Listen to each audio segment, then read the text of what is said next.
Hi, I'm Jeff Ranke, Editorial Director of Manufacturing.net and Manufacturing Business Technology. Welcome to Security Breach. When it comes to industrial cybersecurity, the challenges are numerous. But fortunately, so are the solutions. And over the last nearly 100 episodes, we've discussed a wide range of strategies and provided insight on an arsenal of tools and best practices for protecting the manufacturing enterprise. But perhaps the most polarizing of these techniques is zero trust. While some unwaveringly champion the cause of this approach, others question the ways in which it is typically deployed. Perhaps this dichotomy is best represented in the Palo Alto and ABI Research The State of OT Security report. It found that 93% of those surveyed were familiar with zero trust, and 87% found the approach to be the right fit for protecting OT environments. However, half of those participating in the research also stated that there are practical blockers that prohibit implementation, with these obstacles including configuration issues for legacy devices and default methods used by contractors and OE partners in accessing the industrial control systems. Adjusting to or overcoming these challenges can be costly, and perhaps most daunting in a production environment, time-consuming. In the end, like most things in the cybersecurity world, the answer lies in striking a balance between restricting access and implementing safeguards against time-consuming processes that haven't been implemented correctly or explained properly. Here to offer some insight on this and other industrial cybersecurity challenges is Roman Arutyunov. He's the Senior Vice President and founder of Xage Security, a leading provider of zero trust access and protection solutions. Roman, thanks so much for joining us today, and welcome to Security Breach. You know, we have all this conversation in the industrial realm talking about digital transformation and Industry 4.0. It's creating a lot of, let's call it, interesting cybersecurity challenges as well. We've talked a lot about some of those things in the past. What are some of the biggest challenges you're seeing right now with this expanded threat landscape that manufacturing's throwing out there? Yeah, good question. So, thanks for having me, by the way, Jeff. I really was looking forward to this talk. So it's interesting times for sure in operational technologies. Cybersecurity, protecting the critical infrastructure is becoming a more and more challenging task.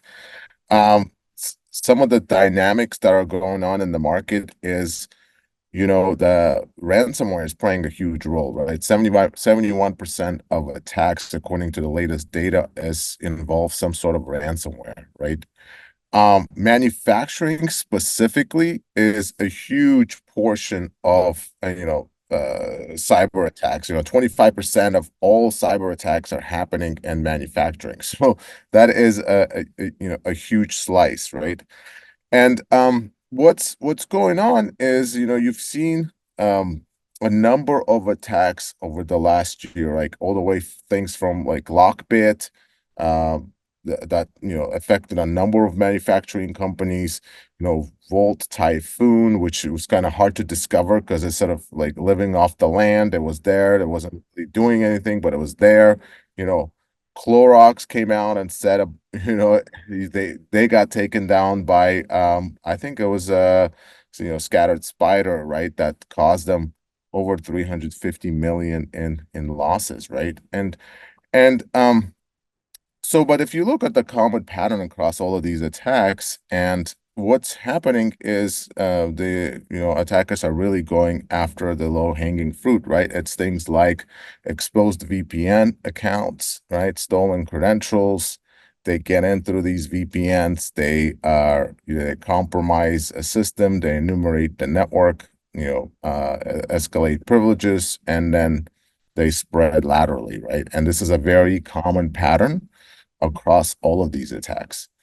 And it's just going to continue in that sense unless we really do something about the core cybersecurity measures to protect ourselves, right, in manufacturing sector specifically. Well, you threw out a lot of great stuff that we can dive into there. The first place, let's start, because you talked about some of the core elements of cybersecurity. Credentialing seems to be one of those things. It seems like a really simple dynamic in terms of using better passwords, using stuff like double factor, other different strategies there, but we continue to struggle with it. When you look at even going back to like Colonial Pipeline, that was a credential issue that people they used some logins there that they'd found on the dark web. We hear a lot more about people leaving default passwords in place. What are some of the things you're seeing there, either that are continuing to be issues from a credentialing perspective, or maybe some of the solutions that you've come across as well? Yeah, so I think credential is going to continue to be a challenge. The reason for it is much of the assets in the manufacturing space and critical infrastructure in general, many of them don't even have credentials, right? Or have very poor credentials, right? Something that may just, a single account to do everything, and as a result, that account gets shared and a credential gets shared, right? But many of them don't even have credentials at all. So, um, and then there's this vast set of variety of type of assets, all the way from the very modern type of control systems to very legacy equipment with variety of security controls built in. The other challenge is these environments tend to be highly distributed under the control of various plants and plant operators with varying degrees of cyber discipline, right? Um, so what there's a couple of things that could be done about this, right? Here at Xage, we came up with an identity-based approach to enable access and this at the same time protect assets, right? And like I like to say is, whenever you're going to enable access, you got to think about protection. And a best solution that you're going to bring in is going to be one that delivers both, access with zero trust that's identity based and also protects the assets at the same time. Um, and we've done quite a bit of work to make sure that our approach is, highly applicable to the environments that our customers have in manufacturing, which is a variety of different assets. It works with even with assets that don't have credentials. It's highly distributed, gives you controls for multiple administrators across various sites. So it satisfies the operational needs as well as the cyber needs. Yeah. So let's dive into both of those. Let's start with the access portion of it. As you mentioned, manufacturing's got a real diverse collection of ways that we try to, for lack of a better word, log in or get access to a lot of this different equipment, data, what have you. What are you seeing as some of the bigger challenges and hopefully the accompanying solutions there when we're talking about things like remote monitoring, which became so much of a bigger issue during COVID and during the pandemic? And then we've also got a lot of this legacy technology that you referenced before. A lot of people don't call it operational technology with manufacturing. It's just old tech. So this creates a lot of issues when we try to also bring in new stuff.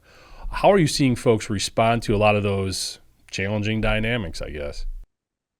Yeah, I mean they over the last, I would say, and I witnessed this myself. I drove a lot of this myself. So in previous lives, I was actually running an industrial networking products group at ABB, where we went through and we created networking solutions for control systems, right? And over the years, hundreds of millions of control systems we networked and became data driven, right? So that is the value you get from it. It's data driven, autonomous, really machine-based autonomy that allows you to extract huge benefits in reliability, cost effectiveness, better products, less downtime, et cetera, et cetera.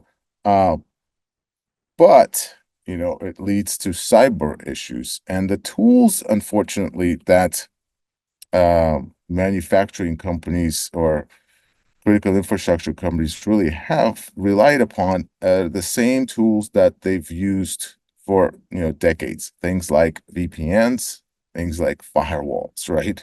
And maybe a uh, password vault or something like that.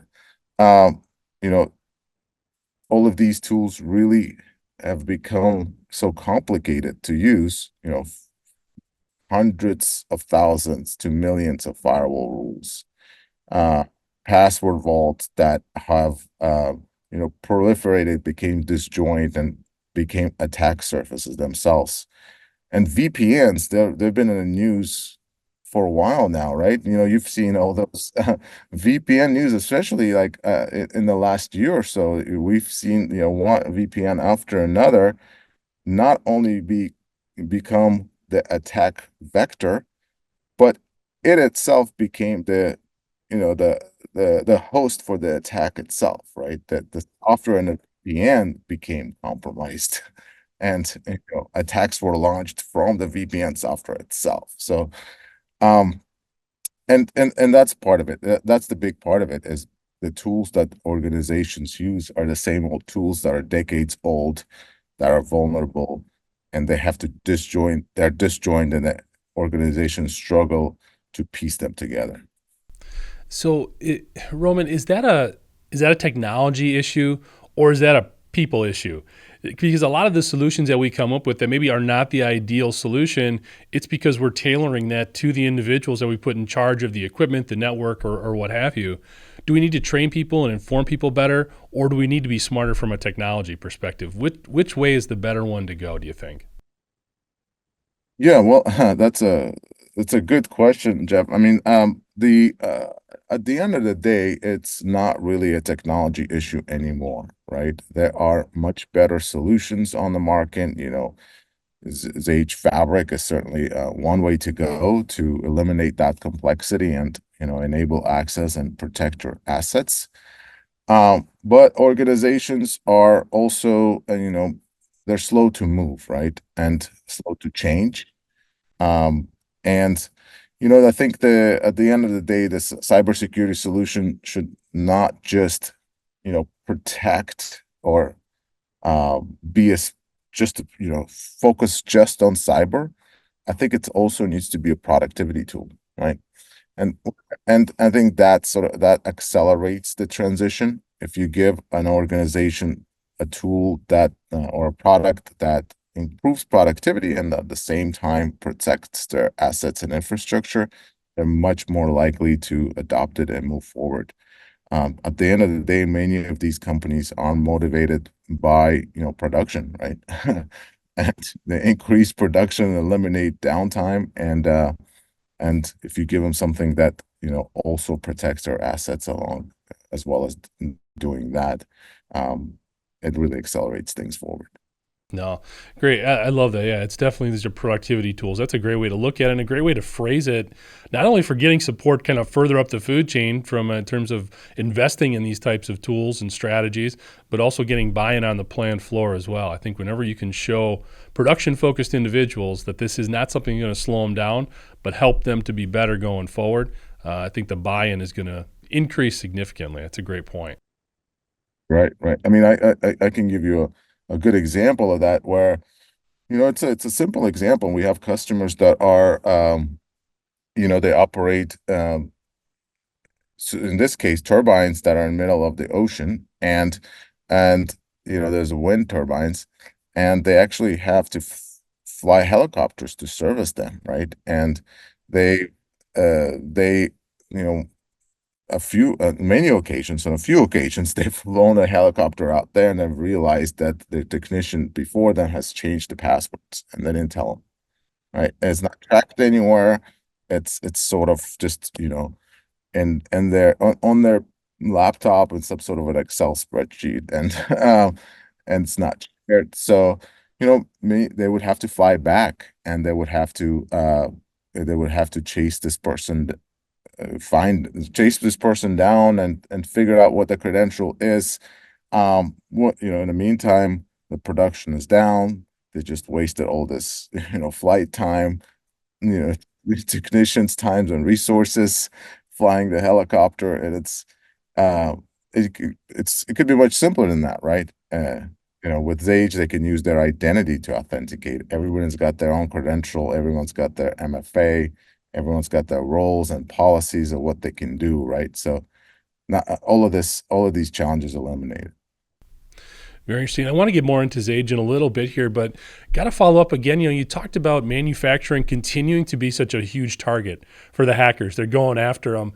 And we've talked a lot about a lot of those reasons, But you come back to these passwords, and in your example, I mean that's a very grand scale with having to go to the point of operations on a helicopter in the middle of the ocean.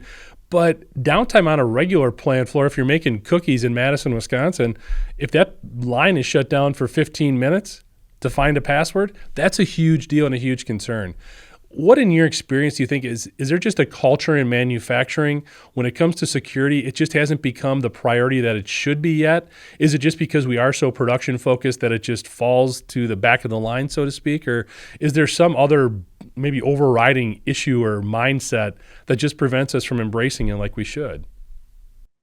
Yeah, I think that's there's a few things going on there, and it's certainly the you would think that the downtime and the associated costs would be motivators enough, right? But having spent time in manufacturing over the last 15 plus years, mentality in a lot of places is still that this won't happen to me, right? They are they're they're really focused on production as they should be, and there's tons of challenges that exist in production themselves. They were just cyber becomes a secondary priority, and there's a mentality that this won't happen to me. Now we do see movement, right? We do some change. We see, other industries, other sectors in critical infrastructure went through the same thing, right? We do see changes in this. We do see more budgets. We see groups and responsibilities being assigned to the CISO and CIOs to address cyber challenges. So that's changing. That's good news. The other thing is really compared to other industries, I feel like a bit that manufacturing lacks some regulation, right, at this point still. And some of the other industries are more heavily regulated, especially in energy, for cybersecurity perspective. And I mean, I think it's just a matter of time till more regulation comes into manufacturing, especially critical manufacturing. And really, we're seeing already that companies are trying to get ahead of that. They're seeing it coming, they're trying to get ahead of that. No, I would agree. I'm glad you brought up kind of the points about the progress that has been made. I think over the last 2 years, we've seen more growth in cybersecurity and investment in cybersecurity than maybe the decade preceding it. So there is a lot of very encouraging things taking place right now. For sure. Yeah, for sure. It's good times. I mean, that's why it's kind of excited about this talk from the beginning. It's good times for operational cybersecurity, especially in manufacturing. There's a lot going on. Absolutely. Well, one of those topics that comes up, and I've actually, maybe a little bit surprisingly, found it kind of polarizing with some folks, and that's something that Xage talks about a lot, and that's zero trust and putting those types of processes in place. So just to play devil's advocate with you here, Roman, I'm going to take the approach that I don't like zero trust because it slows my people down. It takes too much time to really get to where I need to go, as opposed to just getting in there. This machine knows who I am. Why do I have to deal with all these zero trust procedures? You tell me why I'm wrong. Well, I think it gets back to this whole point of cyber solution needs to be both a productivity and a cyber solution, right? So I think there's some things that zero trust enables that are actually much easier, right, to deal with. For example, that one of the core principles of zero trust is an identity, right? And by establishing an identity of the person, you actually can enable things like single sign-on. And single sign-on is a huge productivity improvement, not just a security improvement, but also a huge productivity improvement. You're no longer tasked with trying to figure out how to sign in on a machine and, you know, a control system, a, a historian, et cetera, et cetera. You can use your identity with single sign-on and it's much better user experience, not just more secure, but much, much better user experience, right? So there's productivity from that. How about, some of the zero trust solutions also, unlike with things like VPNs, where you have to deal with installing agents and bringing up a bunch of tools on your machine to, you know, programming tools for your PLCs, VPN agents themselves, um, RDP clients, VNC clients, to do a bunch, just to do some work on your equipment. With zero trust, you can eliminate all these tools, right? You can let agents, you can eliminate all these tools, and you can just access everything from a browser, right? So a simple overlay, do everything from a browser. That like always keeps you separate from the network, keeps you away, but allows you to, interface with the assets that uh, you need to do work with. Plus huge cybersecurity benefits, right? Now moving on to cyber benefits, much smaller attack surface. Um, you only get access to the assets you need to just in time, just for the right amount of time, and just enough access. So really shrinking that attack surface and preventing, attacks. Roman, one of the things you brought up a couple times too is ransomware. We're very familiar with that in the industrial sector and all of the issues that ransomware attacks present. I'd like to get your take a little bit on it because we're hearing differing reports. Overall, we think the number of ransomware hits has gone down, but we're not sure if that's the number of attacks or just the number of reported attacks. It does seem that these ransomware attacks have escalated in terms of double or triple extortion campaigns. The amount that's being requested every time there is a ransomware attack has gone up. So we're seeing, it seems like the attackers getting much, much more aggressive and demanding. Is that because we've been successful in shutting down more attacks? Or is this just the next natural evolution that the bad guys are taking here? Yeah, so I mean, I think the data is misleading a little bit here. I actually think the number of attacks is up, and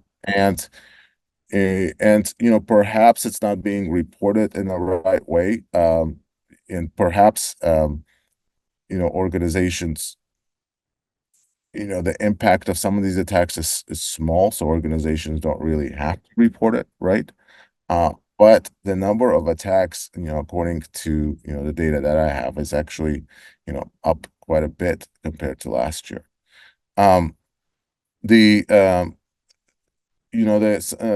Organizations are also better prepared today, because I've seen that this shift happening where in the past, where organizations simply focused on detecting threats, right? So that means that they're able to identify that post-attack that something is happening, right?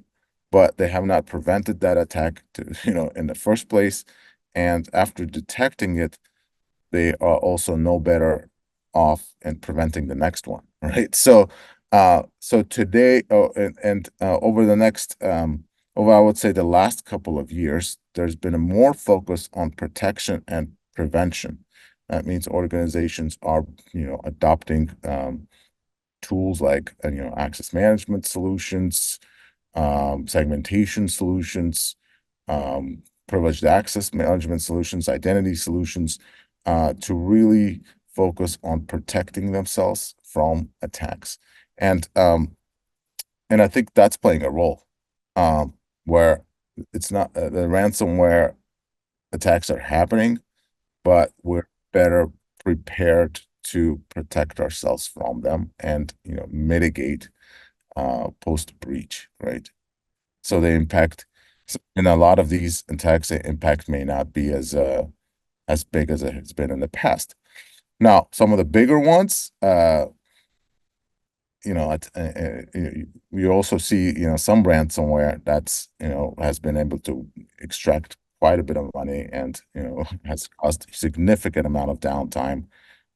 Usually, you have some sort of a nation state um, presence in those types of backing in those types of attacks, right?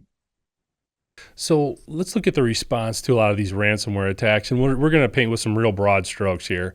But if you had to give, I don't know, a letter grade, a number out of 5 stars, whatever you want to say, Just looking at the response in terms of we know some folks have paid, we know some have not, we know some folks have had data ended up being released sort of out into the wild.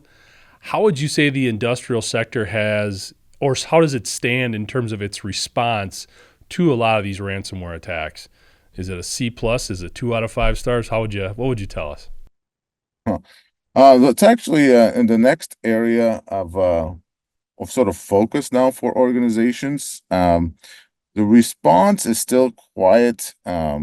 Sort of, I would say it's not well coordinated yet. Okay. It, Yeah. it still has some ways to go in terms of being better coordinated. I think organizations need to, uh, you know, focus more, focus some more on shrinking that attack surface, on protecting themselves from ransomware in the first place.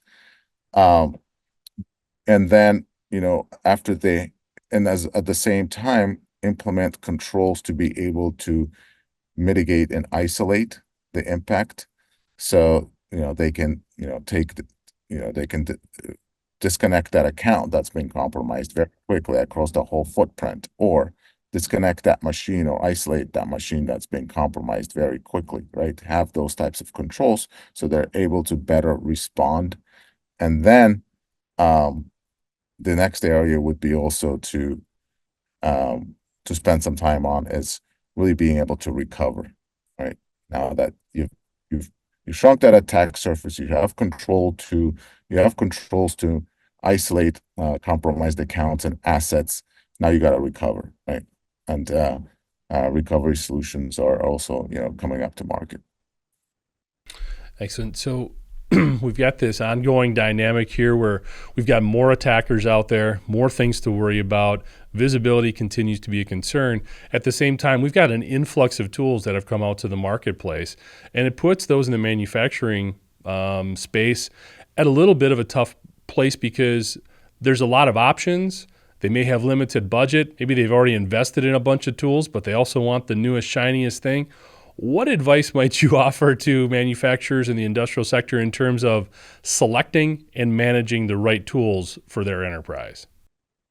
Yeah, I think the really focus more lately has been on platforms really that deliver a number of cybersecurity services. Xage Fabric is certainly a platform that delivers all the way from visibility to protection to ability to respond to attacks.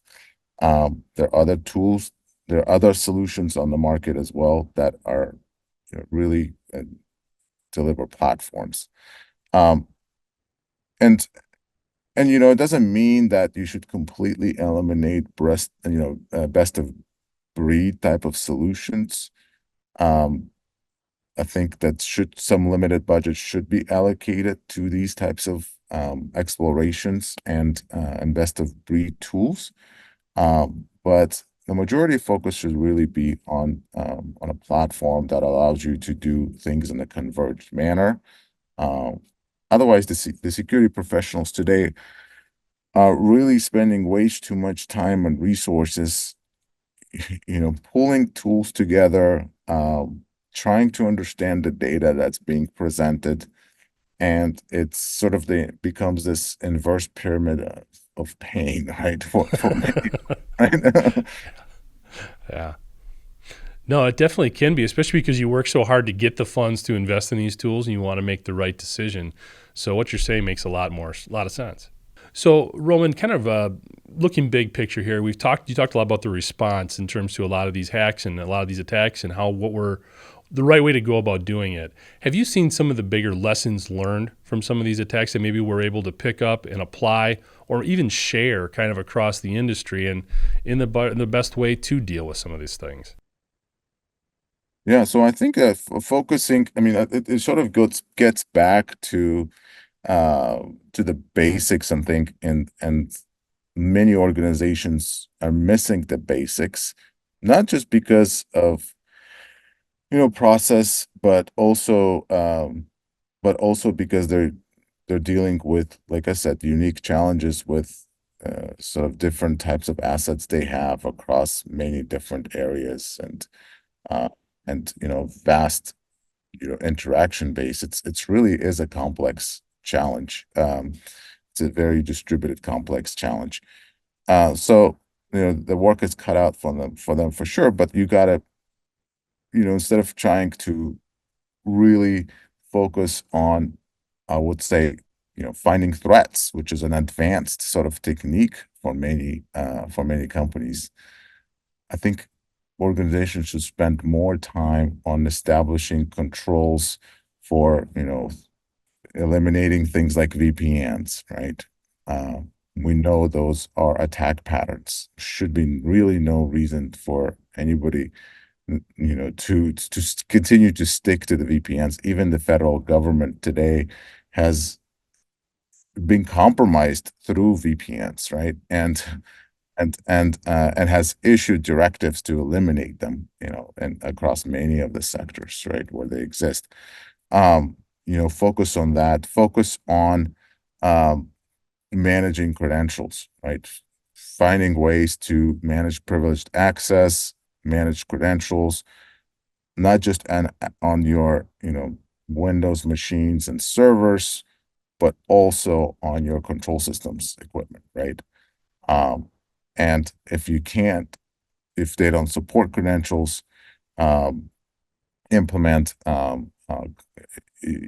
implement um, other measures that compensate for the lack of those credentials, right? And Xage Fabric offers measures for that as well. And then there's this, you know, the other thing I would say is there is this self-induced complexity that's being created today by many organizations because they feel like, well, we have this highly distributed set of assets across many sites, thousands of sites. Um, why not just throw a firewall everywhere, right? And that's going to be my security, and then I'll take care of the problem. Well, that's not enough, right? And many times it's not necessary. So, when you have an access problem, firewall is not a solution, right? Uh, and only creates complexity. So I would say most organizations should really go back and should really first focus on the cyber hygiene and the, let's say, fundamentals of cyber. No, it makes a ton of sense. That's something we talk a lot about, getting back to the basics for sure. Roman, this has been awesome. A lot of great information put out here. Just kind of wondering, as you look ahead, there's a lot of things that you've mentioned that could impact the future, the immediate future. Even we talk about cloud networking. We haven't talked about artificial intelligence yet, but maybe that's something. Are there other big trends that you see really having an impact over the next year and a half?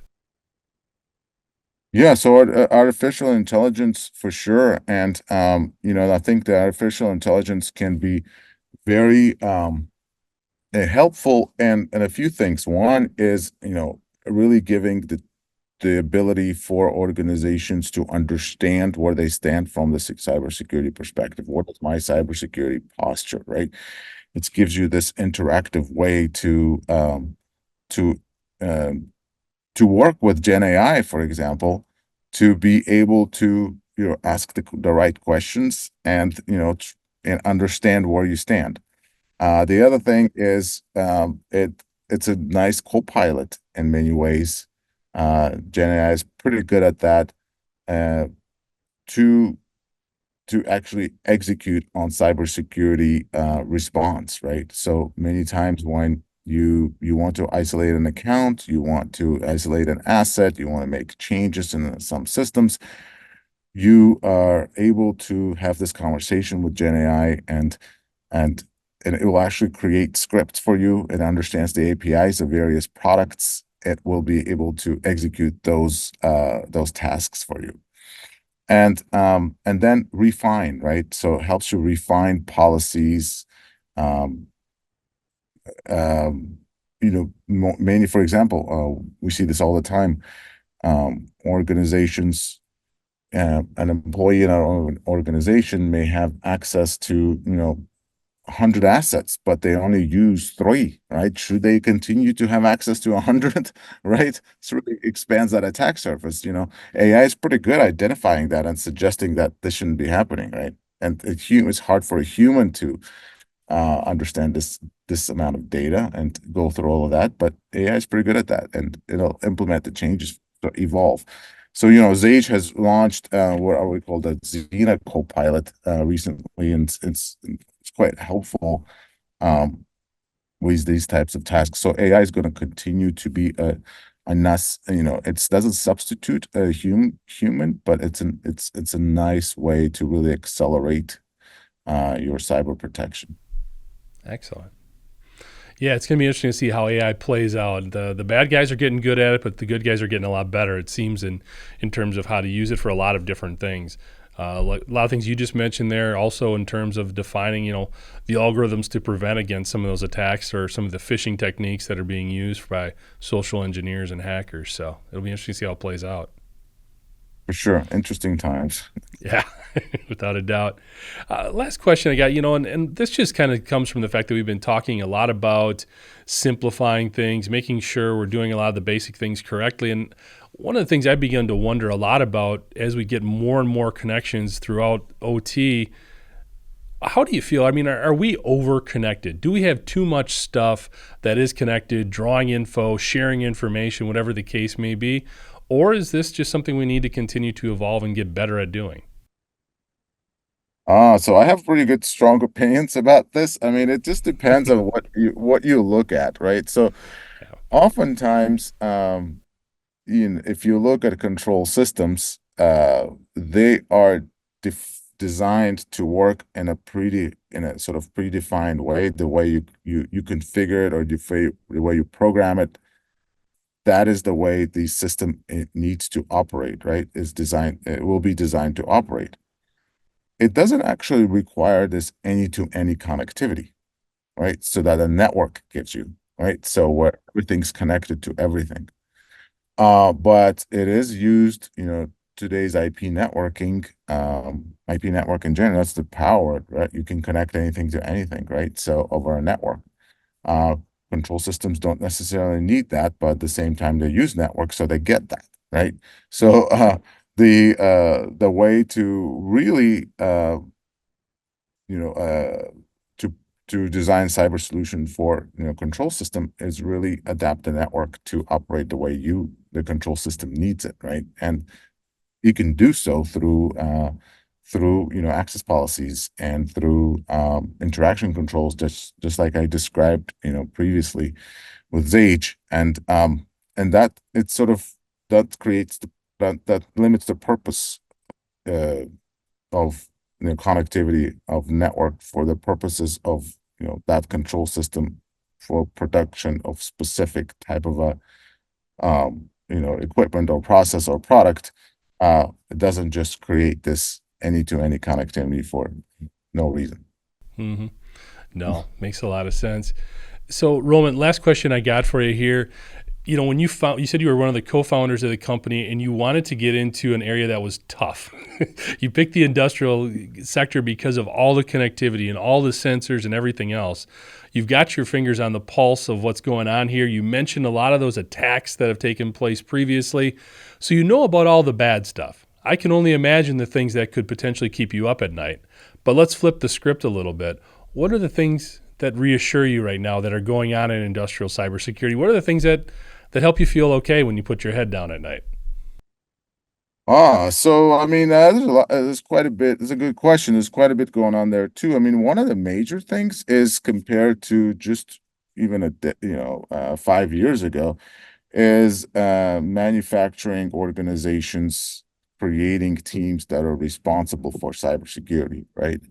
And that means that there's somebody, staying up at night, as you say, within the organization that is tasked to, protect that organization from cyber attacks with that focus, right? And that's a big change. Many of them didn't have a single person responsible for cybersecurity. Today, they have teams, they have a CISO.